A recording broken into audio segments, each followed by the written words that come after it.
Salama family, what's going on? Salama, salama. I hope y'all can hear us. We under the fan. Yes. So if you guys can hear us okay, please put a 1 in the comment section so we know that you can hear us and see us all right. Yeah. Let's see. Auntie Cam the player, how you doing? Avon Dillon, how are you? Daughter of the Most High, how are you? Hallelujah. They can hear as well. Yes. All right. I know it's been a minute, family. I know it's been a minute. Yeah. Listen, we've been getting all the prayers, getting the emails, text messages, messenger messages. Thank you so much for the love. Yes. It really meant a lot. We really appreciate it. So much. Yes. Mama Maria, how are you? Hallelujah. Hallelujah. So y'all see, this is the part 2 of surgery and here on the continent. So we just wanted to come to y'all just to give y'all just some information on just what the process was like having surgery here. And we're going to talk about some other procedures, that we had to have done as well that we didn't talk about in the last video. But mainly just to let y'all know, your prayers work. Yeah. Brother Tour is still here. So thank you. Yeah. Thank you. Where do you want to start at? Well, first I'll say this. First, we're talking about the hospital we went to. Yes. We did not go to an international hospital for the surgery. Yeah, that was downtown Dark. We would have went there. It'd be like a 7-hour drive. And I'm just gonna be honest, I couldn't make that trip. And with the pain and everything I was going through, I couldn't make that trip. So we had to go to a private hospital up here. It was not a government hospital, but it was a private hospital. Yes. And it was an interesting experience. But they did great work. They handled their business. Don't get me wrong, but it was very different. I'll say that. Yes. I just want to say, when you go to an international hospital, it is not like the U.S., but it is definitely close to the U.S. It's what you would pretty much expect, when you go to the hospital. The area we live in now, the private hospital, they can pretty much handle anything. Yes. But it's just not what you are accustomed to. It's not what you would expect. What you would expect. What we grew up with. Right. In the U.S. Now, I do want to say this. One thing about the private hospital that we were at, like, Isha G said, they could handle anything there. However, if there was a serious emergency where someone needed to be transported to a intensive care unit, the private hospital did not have a intensive care unit, but there was a government hospital across the street. Yeah, like a minute drive across the street. That they had an ambulance waiting, that if something would have went wrong, they could have got me to an intensive care unit. Yeah. Over at the but now the international hospitals, they have a NICU, they have everything at the international hospital. Yeah. So it's like I was saying in the video, for our people coming up here, you don't know where you're gonna end up. That's you don't know. That's up to the Most High. So it's just, we wanted to definitely give you guys like the rundown, the experience, so you can be better equipped for if you have to make a run to an international hospital or something like that. Because like my husband said, like we couldn't make it to the international hospital. Right. So I just want to do a quick recap for those who might not have saw the other video. What happened was back in 2015, I had surgery for umbilical hernia. And after that, I re-injured myself. And over time, it became an epigastric hernia. And then about a month ago, I really began to have little bouts of pain. And then a few weeks ago, it got a little scary, just to be honest. The pain, like I'd been in pain so bad I couldn't even move. I felt paralyzed by the pain, you know. And so we were just trying to push through everything. We did our Conge Fest, which was, you know, the first annual community day here where we are in Tonga, Tanzania. Which was during the time the pain was coming and going. So it wasn't going on the day of Conge Fest. Hallelujah. Yes. But it was. Well, she had issues going on that day. If you want to tell them about that. Oh my goodness. Let's finish talking about your story. No, we're giving them a recap. So I'm gonna tell them what happened to me. And then I'm gonna tell them how what happened to me happened. Okay, so fast forward, like I had said, Brother Tor was not fat. It's just I had a large epigastric hernia, and I had been dealing with it for years, you know. And you know, when we were back in Atlanta, we had some great doctors who, you know, giving us information about it. And they were letting me know, you know, hey, if this thing continues, you're going to have surgery because it can become strangulated, meaning as food would pass through, because my intestines were beginning to poke through. And I hope I'm not being, you know, too graphic for some people, TMI, but I'm just keeping it real with y'all. You know, we family, we can talk. Hey, Baba. Hey, I did tell you I was going live. Don't do me like that. Food as it was passing through would get pinched, and it was so painful. I felt paralyzed.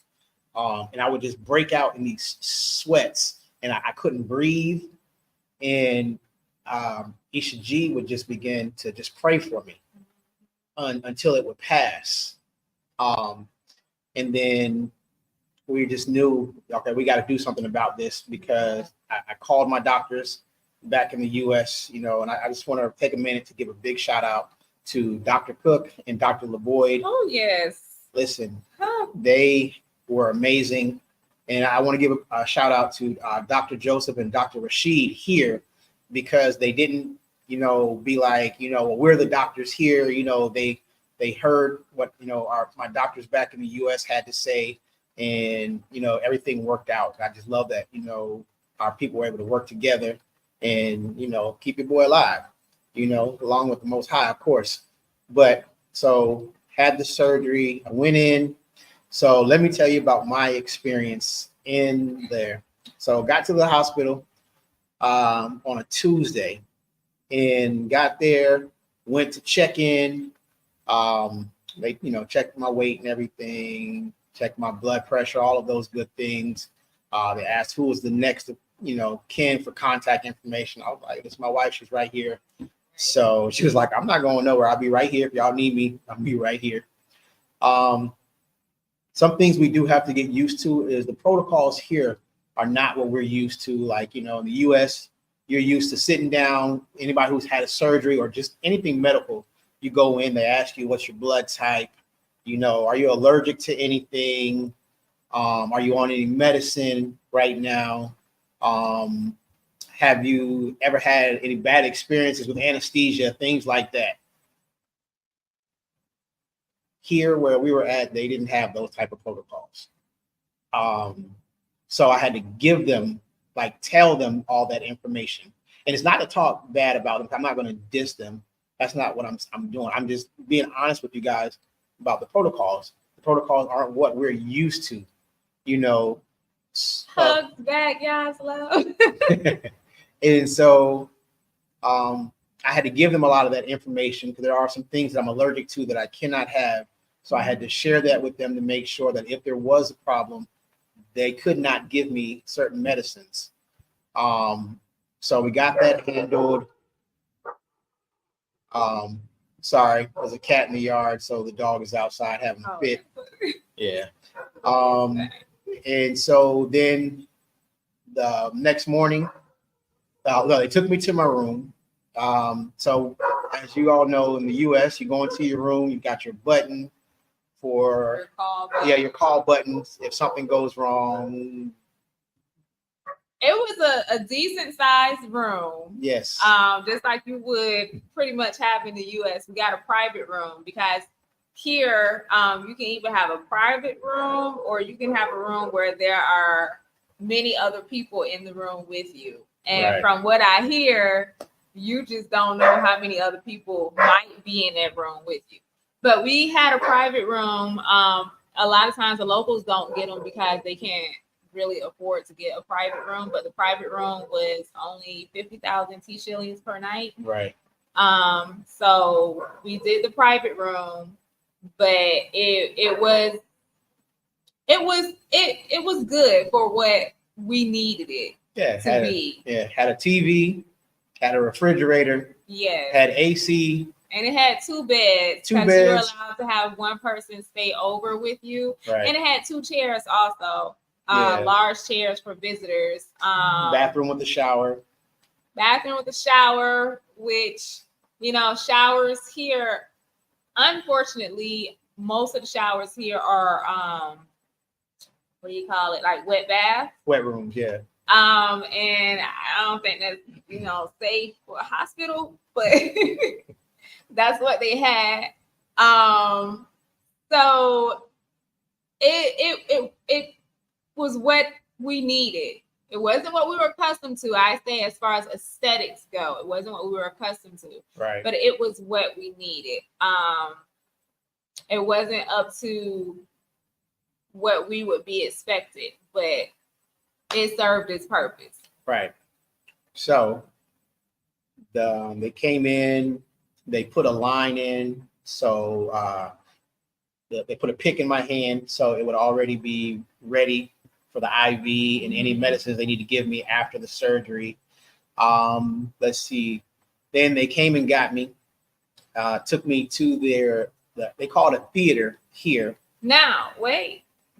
So we are accustomed to you're in your bed, they roll you out, they roll the bed out of the room and they take you to the OR. So like you say, it's called a theater here. But you walk there yourself. Right. But you don't you don't roll out. You get up and you walk there. Right. And so anybody who's ever had surgery before where they've had to put you under, they will normally take you they'll roll you to a certain room where they begin the anesthesia there. And by the time they roll you into the OR, you're out.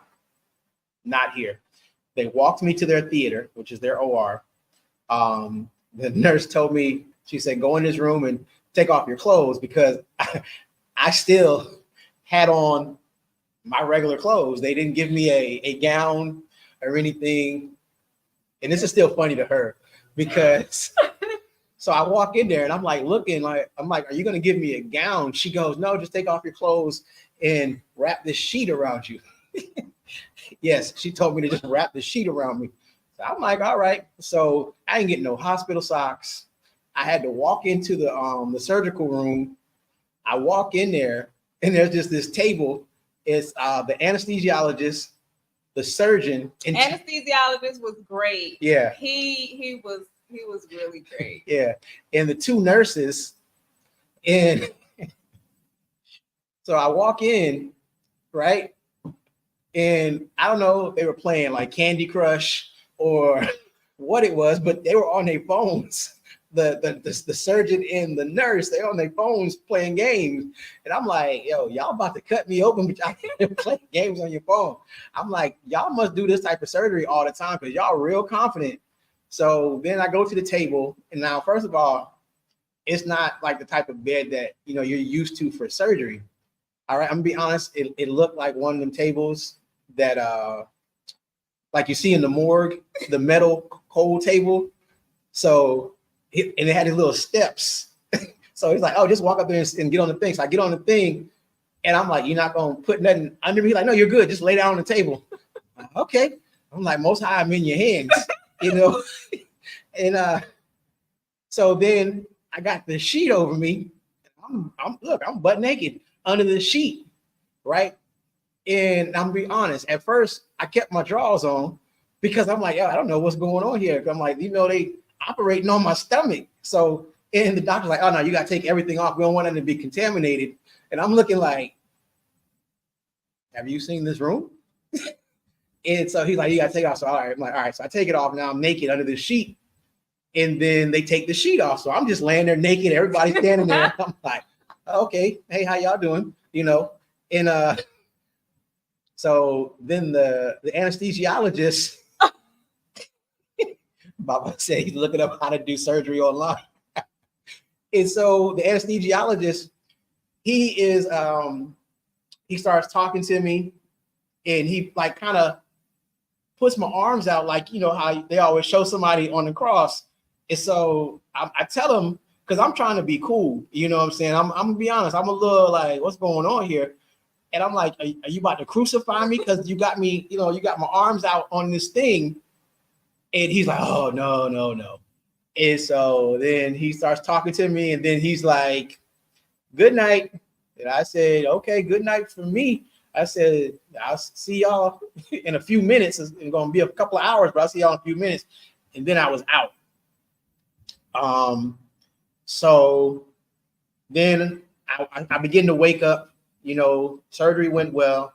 I begin to wake up, and so I'm gonna let Isha G take, because I was still groggy coming out of it. She's gonna tell y'all how I came into the room. He came into the room. Tell them how the ladies brought me in there. With the sheet covering over him, and they rolled him in. And so I went over to him. He was just starting to kind of turn his head a little bit, just waking up out of surgery. Gave him a kiss, and I was like, babe, it's over. You made it. Now tell him what was the first thing I said. So he wasn't up then. And so I had to leave the room. Now it's this big nurse and this tiny little girl, like my size. Well, she's not a girl, she's a lady. But she was very small. And so she was like, you got to step out of the room so we can get him back on the bed. So I'm like, all right. So I'm thinking, like, how y'all gonna get him? This little girl, this lady, she's so small. Like, but they were able to get him on the bed. I think they threw me on there. I'm gonna be honest. That's why they wanted her to step out. And so I came back in the room. They called me when they were done. I came back in the room, and when he started coming to, the first thing he said, I'm alive. I'm alive. I said, yes, you're alive. Hallelujah.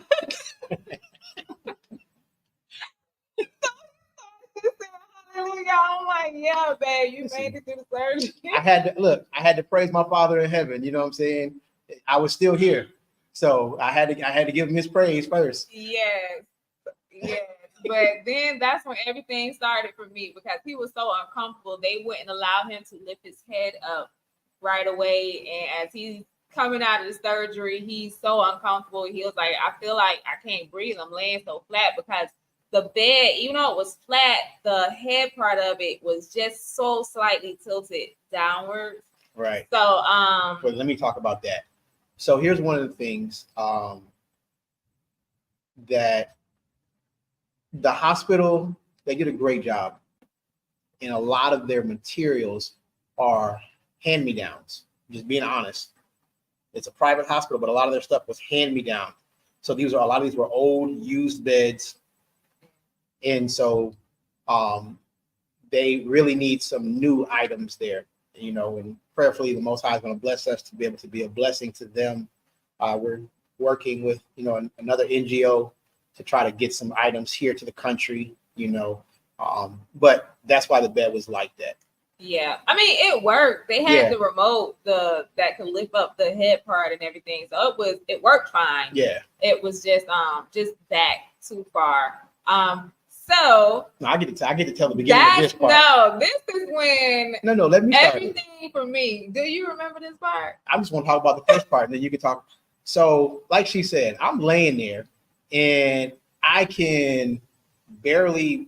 That's how I felt like I barely could breathe. I don't know if anybody's ever felt that, like when you're laying on your back, if your head is lower then your chest, you just feel like there's so much pressure on you and you can't breathe, and I couldn't really move because they had just, I had the stitches and everything. And so they needed me not to move, but it was very uncomfortable.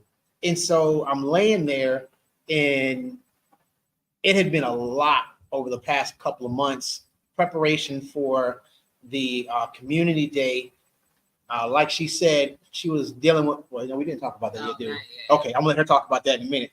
She started going through a lot, and I'm gonna say this part and then we're gonna backtrack. So as the nurses are checking on me, she says, hey, can you please check my pressure and everything? Wait, I don't want to get to that yet. No, I'm gonna let you come back to it. So they check her pressure and everything. Isha G's pressure shoots sky high. She starts having heart palpitations. Her heart rate is at 120 beats per minute. So now I'm freaking out because I just had surgery. I feel like I can't do anything. My wife's not feeling good. It's getting crazy in there. But now we're gonna stop here, backtrack, talk about what led up to all of that. So after he got back in the room, it was a lot because we had a lot of people, of course, texting and calling, and I'm trying to respond to messages, and he's just coming out of anesthesia, and he's so uncomfortable. He was like, I need you to do something to soothe me. And he's like, rub my feet. I rub his feet. Come rub my chest. I rub his chest. Come give me a kiss. Come hold my hand. And so I'm just like back and forth, back and forth, back and forth, and then trying to respond to people, call his mom, call her son. Just it was a lot. And so my pressure shot up. But it wasn't just from that day. It shot up. And so I was like, I had the nurse check my pressure. It was high. It was really high. What was and it? So tell them what it was. Well, she said it was 170 over something. I don't remember. Right. So when I heard that number, I was like, okay, babe, we had somebody in the room with us that could be there with Steven. So I went over to the other part of the hospital, and I had the doctors check my pressure again. And so it wasn't as high as the lady initially saw. It was still down, but it was still high. Yeah. And so my heart rate was up. And so they had to give me something to bring everything down. Right. Because we didn't know, was she about to have a heart attack or something, because she had tingling. Hold on. That wasn't at that time, though. So as the day goes on, I started feeling fine because we left the hospital. Right. Not that day. No, not that day. But right. We left the hospital a few days later. I was okay. So we get to the house maybe about 5 days after the surgery, something like that. 5 days after the surgery. Something else happened in between that I'm not going to even mention on here, but it was something else that was stressful. And so my pressure shot back up, and I was having racing heartbeats and everything again. Right. So I wait. And so I call our doctors in the US, and I'm telling them what's going on, because it just was so long that it was going on. So she was like, well, go back to the hospital. Go to the hospital. And so we went back. All the tests they told me to have them run. We ran all the tests. Everything came back normal. So, but everything was still high. But like my heart rate was still up. And so, it had just been a lot on me. While we were there, while they were doing the test, they put her in a room and they told her just to lay down. Right. And rest. But during that time. Yeah, and rest. And so during that time, everything started to go down, but then my left arm started bothering me. And so when that happened, after I had did all the tests, so then that's when our doctor was like, no, go back to them and they need to do this and observe you overnight. So that's what we did. We went to the hospital. He stayed with me. Now, 5 days after his surgery, he stayed with me because I had to have observation done overnight so they could make sure, like, I wasn't having something super serious happening. Yeah. And I'm in the hospital, walking over to the bed to check on her. I'm all hunched over like the hunchback and that made it from Notre Dame. Man, sit down. So I was worried about my wife. So so that rewind. So leading up to all of this, we were planning Conge Fest. It was a headache. Oh my goodness. It was such a headache planning Conge Fest. I am so thankful that the children had a great time, but it was so stressful planning that day. So before Conge Fest happens, my tooth chips breaks all the way down to the root. The tooth gets infected. So it's like infected for like a month. I'm in pain. I'm like trying to do stuff to clear the infection and stuff because I'm like, I'm not trying to have to go to the dentist. So couldn't take the pain no more, right? Conge Fest happens in the middle of it. So at Conge Fest, I'm dealing with this massive toothache. Painkillers not numbing it all the way. So I'm like, I got to go to the dentist. I got to have this tooth pulled out. So I go to the dentist up here. Wait, can I do it? So listen, we take her to the dentist. Now, we've all been to the dentist. When you go in there, you know, they'll say, so tell me what's going on. You know, you tell them, you know, I'm having a pain here, boom, boom, boom. They're going to look in your mouth and look and see what they see. They'll take an Xray and all these different things. This dentist sat down with all his equipment and looked her dead in the face and goes, what do you want me to do? What do you want done? Yeah. Got the tools in his hand. So, and I'm like, I have to stop him. Like, yeah. Wait a minute. He like, you want me to pull a tooth out? You want me to put a filling in? You want to do a root canal? And so I'm like, no, you need to find out what's going on. Don't you need to look and check everything? And so then he was like, well, let's do an X-ray. I'm like, yeah, let's. So come to find out, just like I expected, the tooth was and the gum had got infected under the tooth. So he was like, you can't get the tooth pulled because you got to clear the infection up first. Right. Yeah. So we left. He gave me something to clear the infection, but it wasn't really clearing. I went to just what I knew. I'm like, I'm not, because he gave me something, and that one, it just wasn't sitting well with me. I went to regular medicine that we knew about, like amoxicillin, and it cleared it pretty good. And I was like, okay, we're gonna make a trip down to Dar.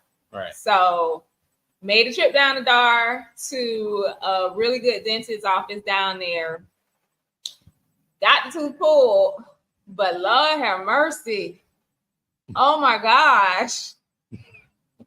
I just don't know what to say. I just thought, like,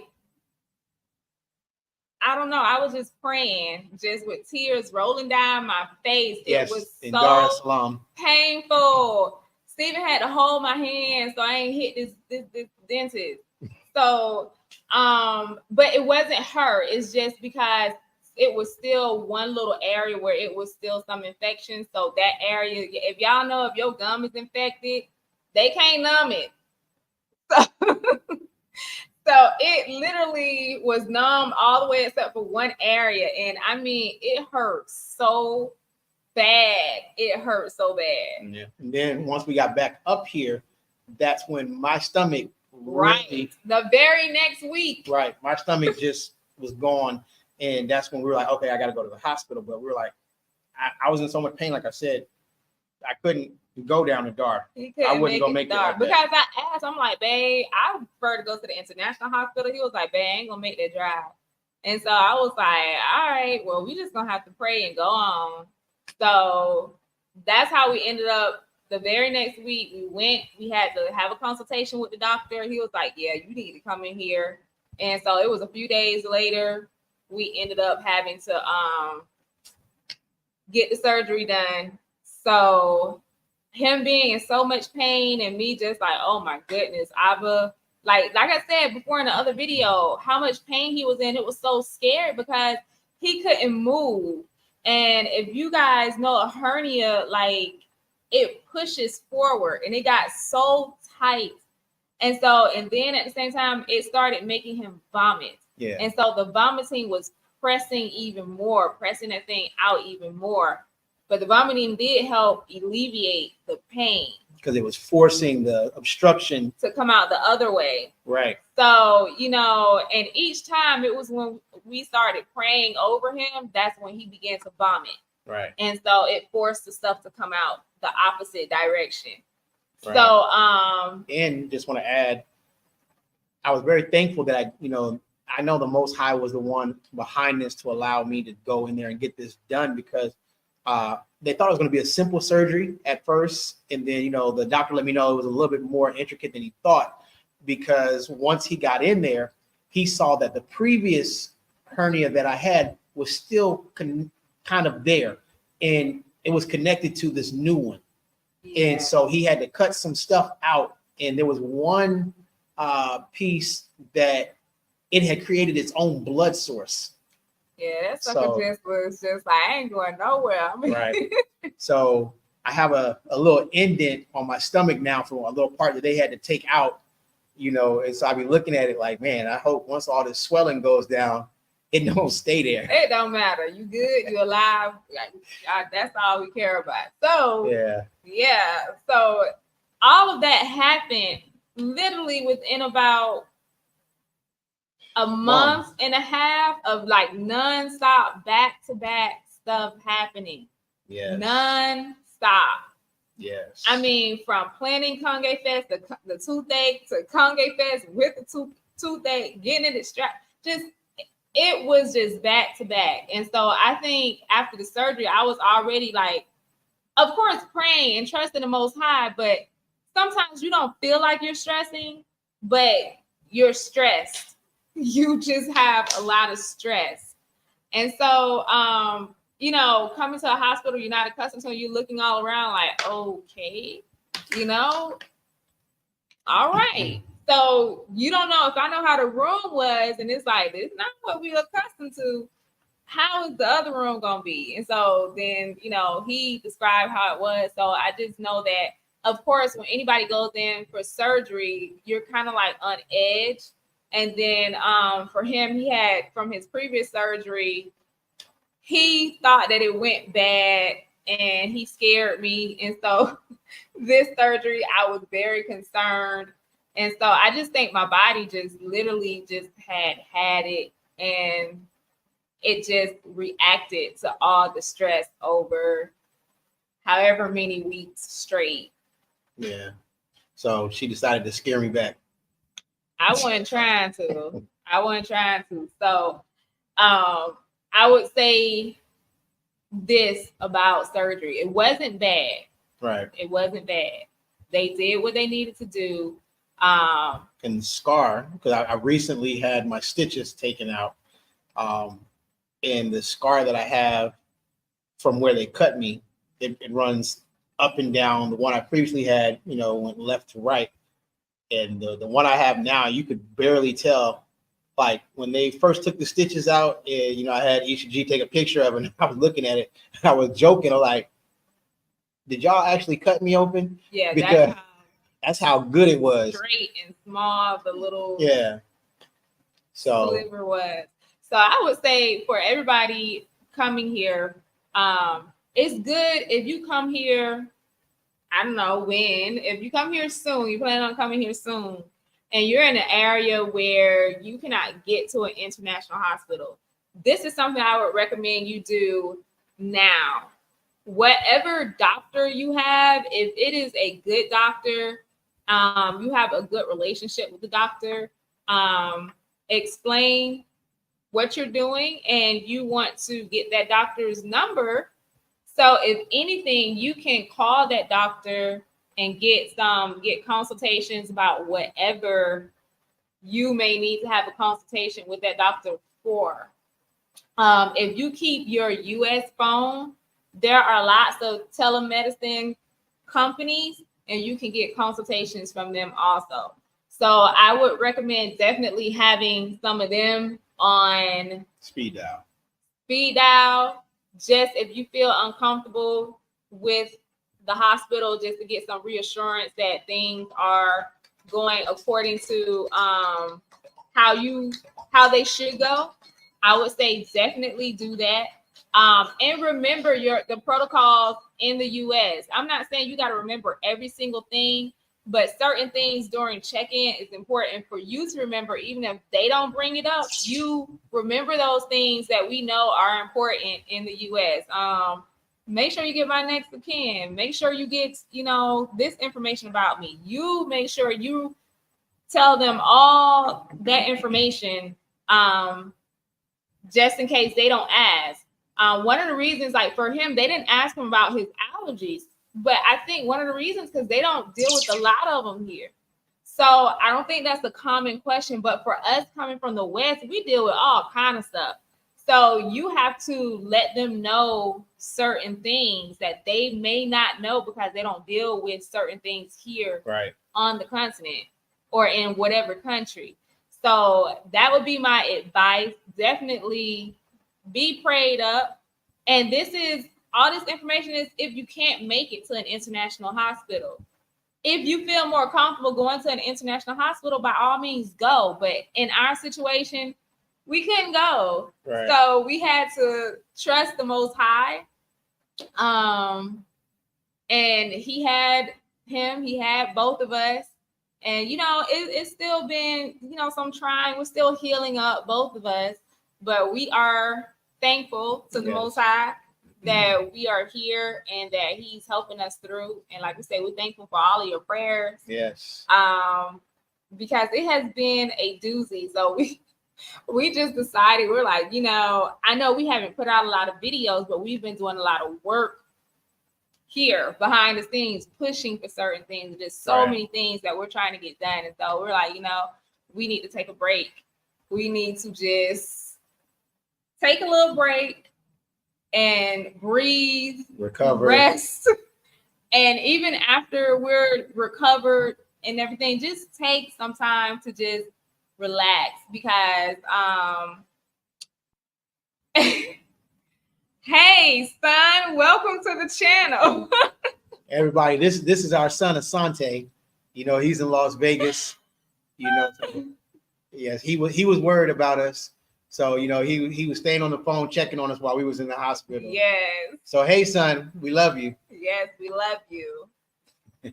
So, yeah. So, I'm going to tell y'all, make sure you have somebody that you know that you trust, even if it's a nurse or whatever, somebody that can answer some questions for you because their protocols are different over here. Right. And that's just it. It's different. But if you can get to the international hospital, get there. If not, pray. The Most High, has you, and you just have to go on and do what you have to do. Yeah. So, while we're talking, if you guys have any questions that you want to, if it's something we can answer, we're going to answer it for you concerning, hospitals and medical stuff over here. So just put your questions in the chat box and we'll put it on the screen and answer it to the best of our ability. But again, yeah, like Isha G was saying, thank you all for your prayers. We thank everybody that checked on us, that either like via email, all come see me. All right, Baba. Whether they checked on us by email, text, WhatsApp, we just really appreciated it. And the Most High let us know that, the family was praying for us and thinking about us, praying for our household. Yeah. And we needed that because it was, look, this past month, the surgery, everything, it's been rough, but he put a great team around us. Yes. A great praying team. And that's the most important thing you can have in your life is a great praying team. Yeah. I want to give a shout out to Mama Sherry. She made me some soup because I couldn't eat anything. So she made me some vegetable soup and brought it to me. So I want to give a big shout out to her for that. I just want to say this also because he brought up the soup. So there's no dietitian.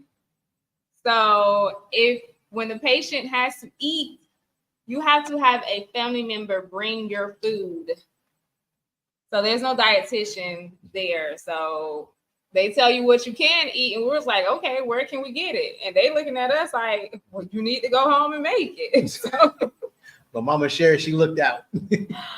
All right, Bantu Lisa, shalom, sis. First of all, question: how does the cost of medical and dental care compare to the West? So, Yeah. I'm so sorry. Baba, stop it. My surgery altogether, surgery for the surgeon, the room, anesthesia, the pain medicine. Well, I didn't even take the pain medicine, but the antibiotics and everything that they gave me afterwards was altogether in USD. It only cost us about, It was, I think, close to $700. yeah, close to $700. Now, and this is for the private hospital here. Right. Now, the international hospital, that's a little bit more, but for what I had done here, everything altogether was about $700. I mean, it's not a lot more than that from what I understood, from what the surgeon was telling me.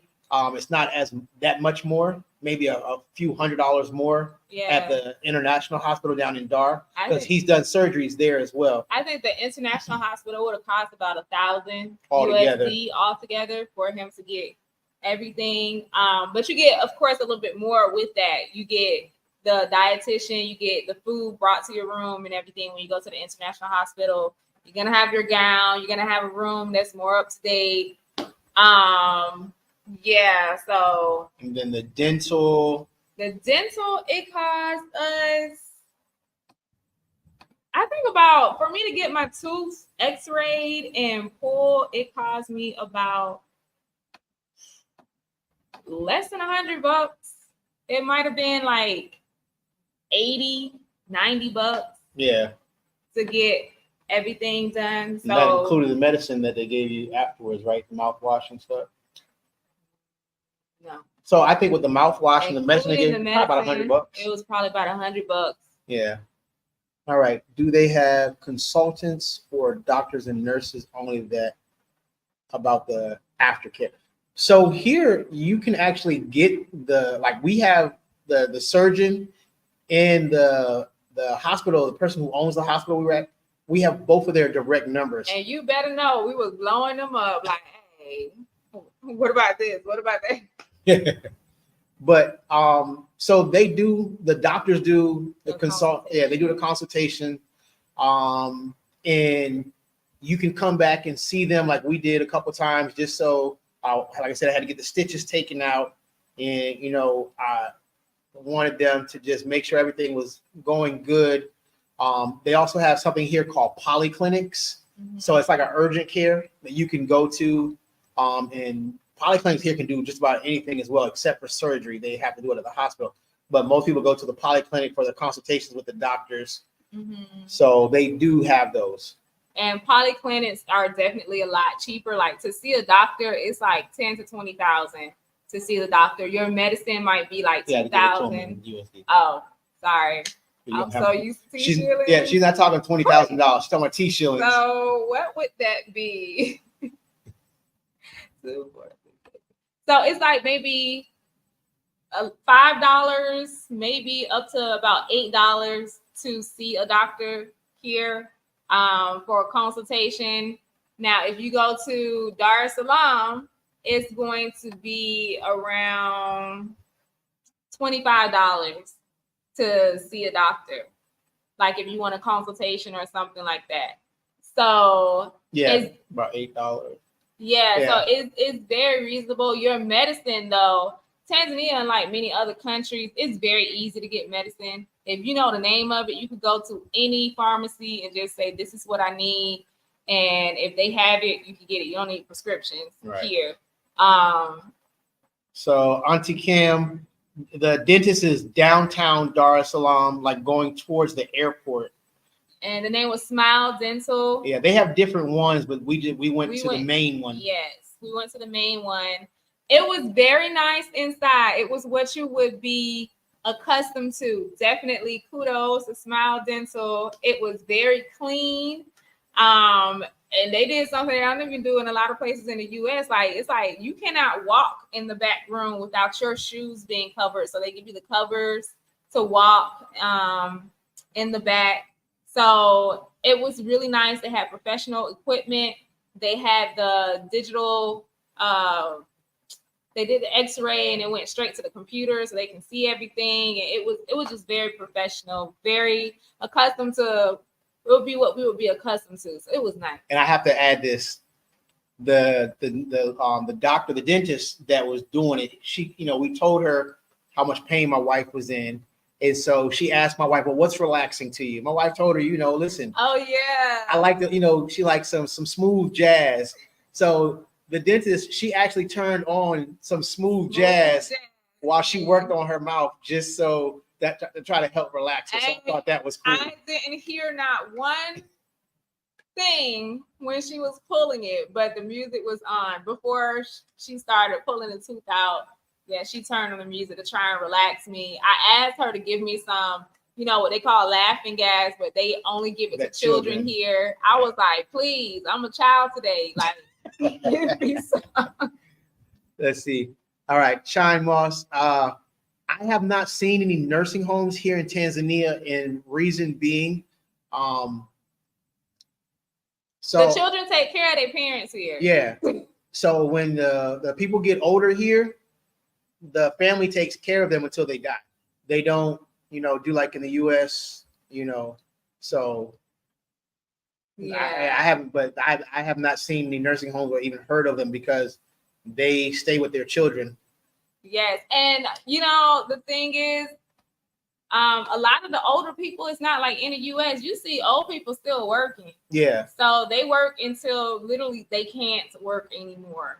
And when I'm talking about working, I'm talking about they out there in the field with the hoe and they just turning dirt and everything, and they're old. Right.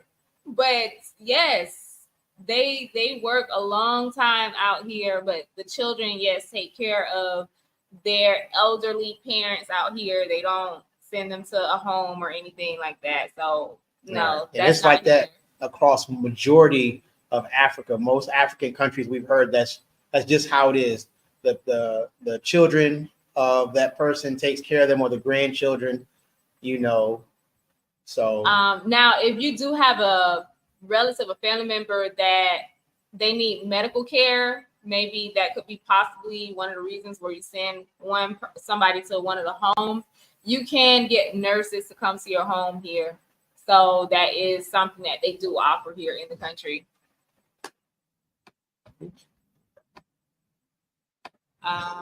Auntie Cam said, "What's old?" MZ. Well, old here to them is pretty young, because I think once you get about 60 something here, you can't work anymore, like at a government job or whatever. You have to, because there's not enough jobs here, you got to move out the way for somebody else. So they give you your retirement. They have a nice day.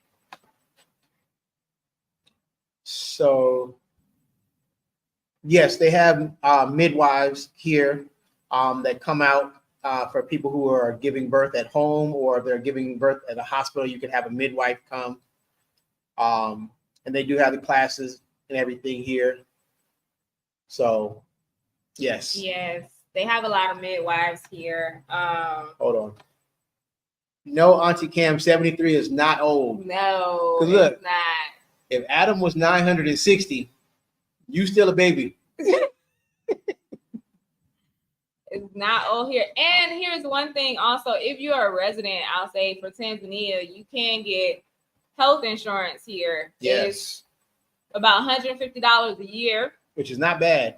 And yeah, so you get all those good discounts and everything like that. Some people like it. Some people say it's not good.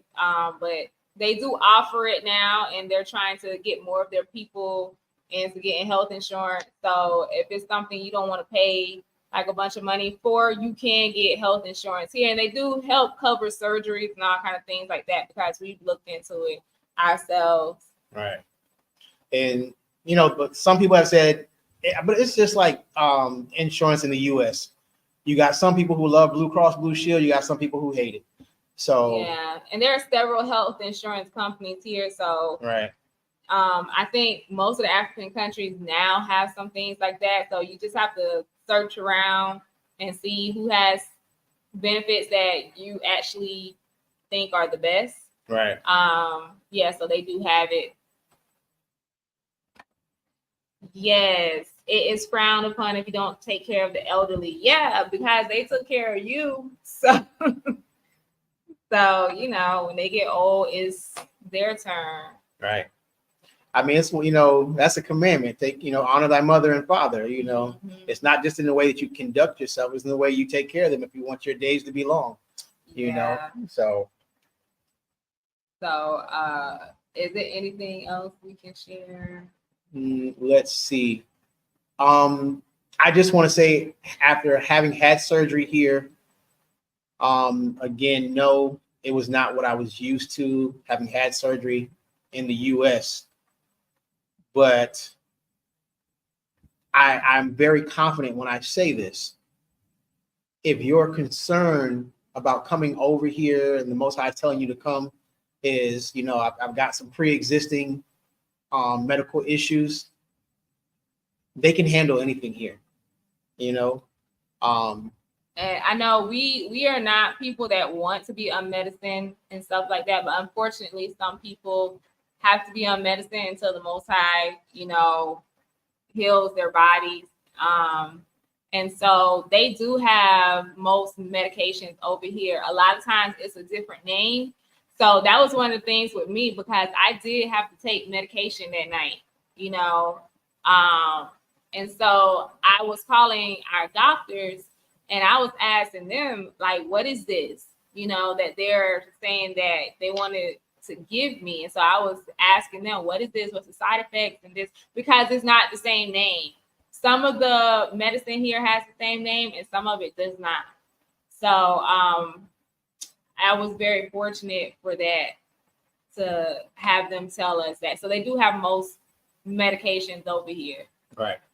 So they do have ambulance service, but it's not like, and I'm only talking about Tanzania. I don't know what it's like in other African countries, because as of yet, you know, we've only been here in Tanzania. There's no 911 that you can call. Most of the ambulances are for if you call the hospital directly and say, I'm in such and such place and this is the issue, they'll send an ambulance. Now, I will say this, the ambulances are not stocked with all the equipment. They are pretty much just a transportation vehicle. And that's some of them, because we don't know about all of them. We know about one ambulance. We can't speak for all of the ambulance. But yeah, so they do have them, but you get the number to your hospital. You can get several different numbers to several different hospitals near you. And if you need an ambulance, they can send one to you to get you to the hospital.